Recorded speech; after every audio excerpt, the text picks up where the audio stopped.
Assalamualaikum warahmatullahi wabarakatuh. Halo semuanya, kenalin kami dari kelompok 3 beranggotakan Farah, Miftah, Salsabila, Septi, dan Gazila. Akan menjelaskan tentang variabel dari subjective well-being. Definisi subjective well-being menurut para tokoh. Yang pertama, ada Eid dan Larsen tahun 2008. Sekumpulan sikap yang berhubungan dengan evaluasi subjektif individu terhadap kualitas hidupnya, meliputi reaksi emosional terhadap peristiwa serta penilaian kepuasan kognitif dan pemenuhan. Yang kedua ada Linley dan Joseph tahun 2004. Kebahagiaan yang mengacu pada kepuasan, hidup, dan keseimbangan afeksi.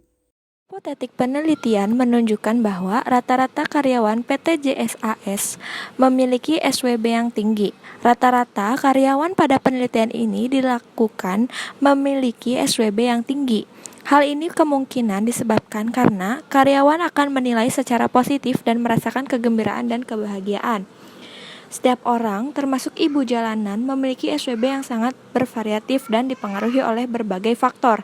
Banyaknya tekanan yang dihadapi oleh ibu jalanan dapat berdampak pada tingkat SWB yang dimilikinya. Berdasarkan kajian yang dilakukan, terdapat faktor-faktor yang dapat mempengaruhi tingkat SWB, yaitu pendapatan, religius, kebersyukuran, kepribadian, dan dukungan sosial dapat mempengaruhi SWB pada ibu jalanan. Aspek menurut Diener 2009, SWB terdiri dari 3 aspek pembangunan, yaitu afek positif, afek negatif, dan kepuasan hidup, di mana afek positif dan negatif merupakan aspek afektif.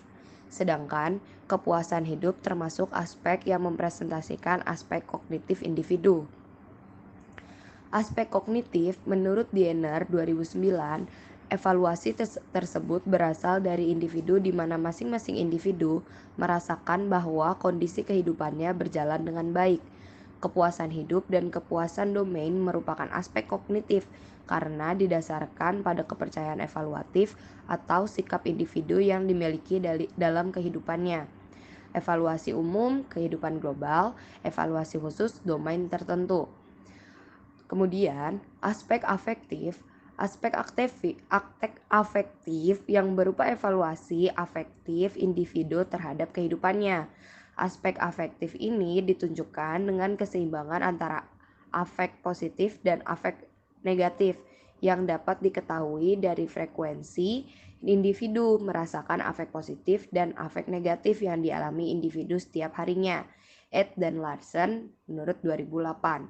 Afek positif itu respon positif, afek negatif itu respon negatif.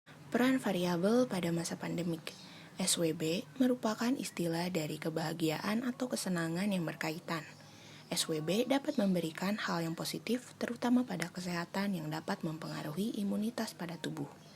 Dan imunitas adalah kunci dalam melawan COVID-19.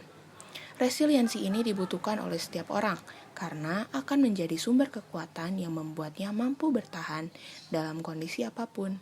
Kondisi itu merupakan indikator dari SWB. Selanjutnya ada tips and tricks. Yang pertama, ada optimis dalam menjalankan aktivitas dan tujuan hidup, sehingga dalam situasi pandemi ini tidak mempengaruhi tujuan maupun kualitas hidup. Yang kedua, ada menjaga hubungan sosial untuk tetap suportif dan bermanfaat selama pandemi.